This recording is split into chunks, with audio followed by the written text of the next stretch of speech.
امیر اہل سنت دامت برکاتہم العالیہ فرماتے ہیں کہ والدہ مشفقہ رحمت اللہ تعالی علیہ کا شب جمعہ کو انتقال ہوا۔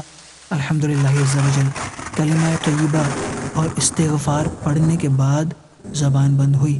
غسل دینے کے بعد چہرہ نہایت ہی روشن ہو گیا تھا۔ جس حصہ زمین پر روح قبض ہوئی اس میں کئی روز تک خوشبو آتی رہی، اور خصوصاً رات کے اس حصے میں جس میں انتقال ہوا تھا خوشبوؤں کی لپٹیں آتی۔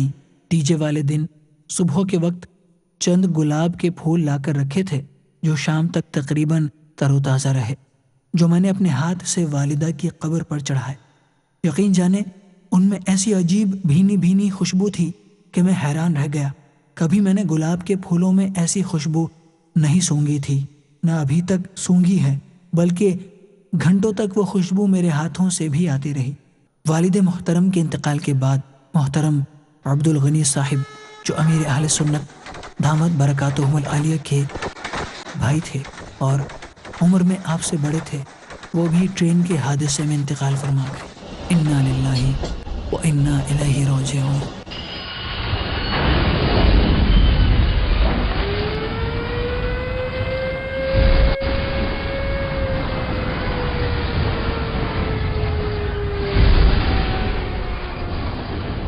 ایک نوجوان کی زندگی کا ایک بہت بڑا خوشی کا موقع اس کی شادی ہوتی ہے، تو کچھ مدنی چینل کے ناظرین کو بتائیے کہ آپ کی شادی کس انداز سے ہوئی، اس میں کیا کیا تقاریب ہوئی، ولیمے کی دعوت کیسے ہوئی، کس ہال میں یہ سارا سلسلہ ہوا، نکاح کہاں ہوا، کس نے پڑھایا؟ بہت سارے سوال میں نے ایک ساتھ کر دیے ہیں، لیکن اگر آپ ماشاءاللہ کوزے میں دریا بند فرماتے ہیں تو اس حوالے سے اپنی شادی کے حوالے سے کچھ بتائیے۔ میں چونکہ شروع سے جب داڑھی آئی تو رکھ لی، اور میرا رخ مسجد کی طرف تھا، تو میری شادی میں رکاوٹیں بہت تھیں۔ کوئی میرے ساتھ مجھے رشتہ دینے کے لیے تیار ہوتا نہیں تھا، کیونکہ میں امامت کرتا تھا اور مسجد کے مولانا کو لڑکی کون دے۔ آخرکار ایک جگہ رشتہ ہوا، منگنی بھی ہوئی، وہ بھی بہرحال ٹوٹ گئی۔ پھر کوششیں کی گئیں اور دوسری جگہ منگنی ہوئی۔ میرا نکاح میمن مسجد بولٹن مارکیٹ میں ہوا۔ حضرت مفتی اعظم پاکستان مفتی وقار الدین صاحب رحمۃ اللہ تعالی علیہ نے میرا نکاح پڑھایا۔ اچھا، سبحان اللہ، میری درخواست پر الحمدللہ۔ پھر انہوں نے نور مسجد میں میری درخواست پر جمعہ بھی پڑھایا، ماشاءاللہ، بیان بھی کیا۔ جہاں آپ نکاح جمعے کو تھا میرا، اچھا، ماشاءاللہ، صبح کے وقت 10-11 بجے۔ اور اب نے خوشیوں کی بات کی نا، تو اصل میرے شروع سے ہی ایسا ہے کہ میرا رجحان جو ہے نا وہ غم کی طرف ہے۔ سائیڈ فرینڈ جس کو آپ لوگ بولتے ہو، وہ مجھے کہتے تھے کہ آپ ذرا مسکرائیں، مگر میں بس کچھ اور ہی مسکرا بھی نہیں رہتے، ایسا ہی تھا کچھ، بس میرے اوپر کہ رقت کی ایک ہلکی سی کیفیت تھی کوئی۔ اب وہ دن کیسے گزارا، میں امامت کرتا تھا اور میرا اصل نمازوں کی طرف رجحان تو بچپن سے تھا، جماعت کا بھی شوق تھا، تو میں اپنی جو مخصوص چھٹیاں کر دیتا تھا، لیکن وہ ویسے سستی کے ہمارے کبھی جماعت ترک کر دی یا وہی موڈ نہیں ہوا تو نہ گئے، اس کی ترکیب نہیں تھی میری۔ میں اب یہ کہ اس دن بھی میں نے جماعت سے نماز کا اہتمام رکھا، مجھے نہیں یاد کہ کوئی جماعت میری گئی ہو۔ اور پھر وہ موت کا تذکرہ بھی کیا میں نے اپنے طور پر، اللہ اللہ، کہ آج یہ خوشیاں ہیں تو یہ خوشیاں مستقل نہیں رہنی، عارضی ہیں، اور موت کو یاد رکھنا چاہیے وغیرہ۔ پھر فجر آئی رات گزار کر، لیکن وہ میری اپنی دھن تھی، تو میں تو فجر کی نماز جا کر مسجد میں اپنے مصلی پہ کھڑا ہو گیا، امامت تھی میری، تو خیر الحمدللہ میں نے باجماعت نماز ادا کی، بلکہ پڑھائی۔ سبحان اللہ۔ تو انور نے تعجب سے کہا کہ یار تم نے پہلی رات گزار کے کیسے پڑھا دی؟ الحمدللہ میں نے پڑھا دی۔ اس سے پہلے میری ماں فوت ہوئی تھی، تو میں تو اپنی ماں کی لاش چھوڑ کر بھی مسجد میں چلا گیا تھا، نور مسجد میں ہی تھا ان دنوں بھی، اور روتے روتے نماز پڑھائی تھی فجر کی۔ ماں کا صدمہ تھا، میری ماں تھی، بہت پیار بھی کرتی تھی مجھ سے۔ پاپا کتنا درس ہے اس میں ہمارے مدنی چینل کے ناظرین کے لیے بھی، کہ جو تھوڑی سی بات پر نمازیں چھوڑ دیتے ہیں۔ جماعت تو بہت سارے لوگ ہی، بہت ہی مشکل ہوگا ایسا کہ کوئی دولہا رات گزار کر صبح جماعت سے فجر پڑھنے جائے، آپ تو امامت کرنے پہنچ۔ آپ کی عقائد وہی ہو جو اعلیٰ حضرت کے عقائد ہیں، آپ کے افکار وہی ہیں جو اعلیٰ حضرت کے افکار ہیں، اور آپ کے معمولات اہل سنت بھی وہی ہیں جو اعلیٰ حضرت کے معمولات ہیں. اعلیٰ حضرت نے جب کام شروع کیا تو ان پر بھی بہت ساری باتیں کہی گئی، کمنٹ کیے گئے، اور وہ اس پر خوش ہوتے تھے.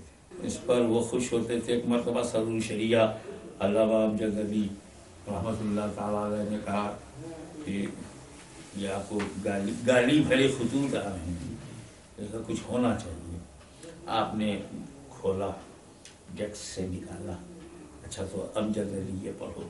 اب اس میں القاب و آداب و احترام زبردست خراج عقیدت کہ اب یہ پڑھو.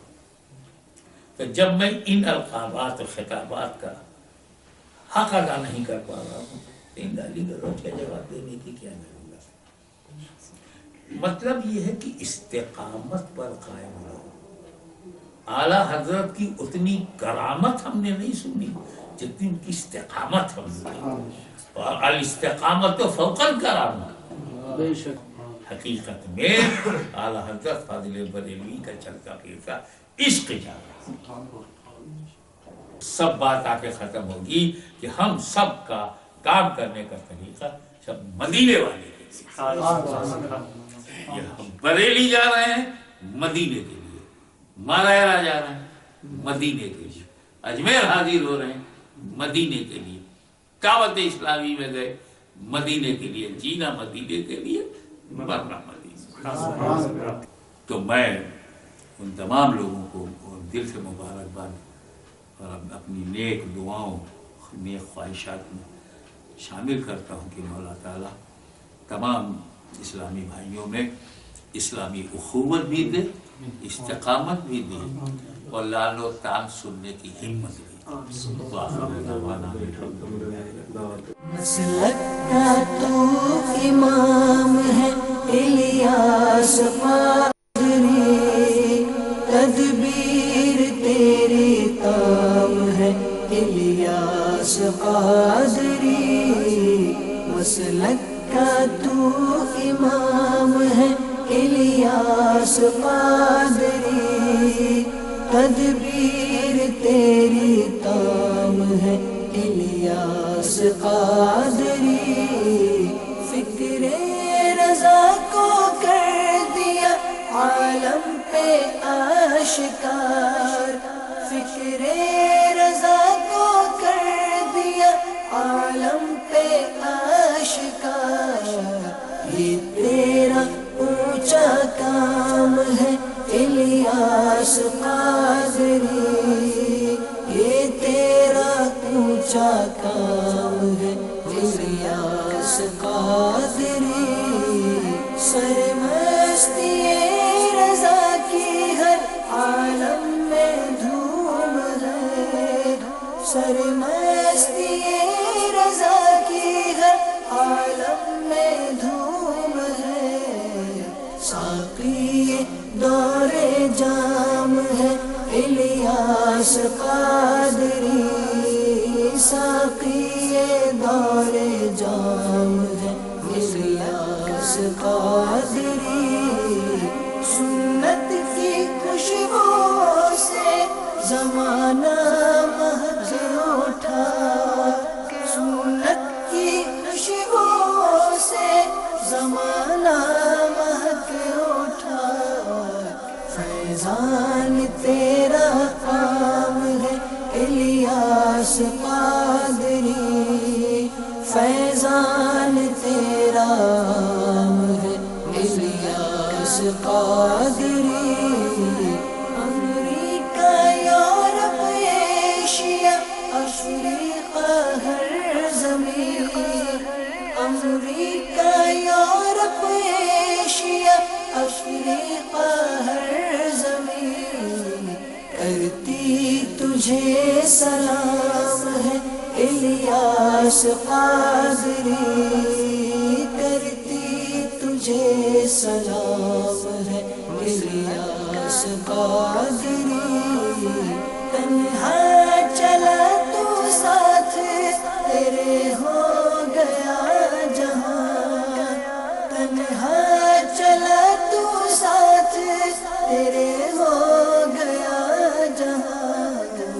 میٹھا تیرا کلام الیاس قادری میٹھا تیرا کلام ہے الیاس قادری ہے بدر رضوی بھی تیرے کردار کا وسیع ہے بدر رضوی بھی تیرے کردار کا وسیع اس کا تجھے سلام ہے الیاس قادری اس کا تجھے سلام ہے الیاس قادری مسلک کا تو امام ہے الیاس قادری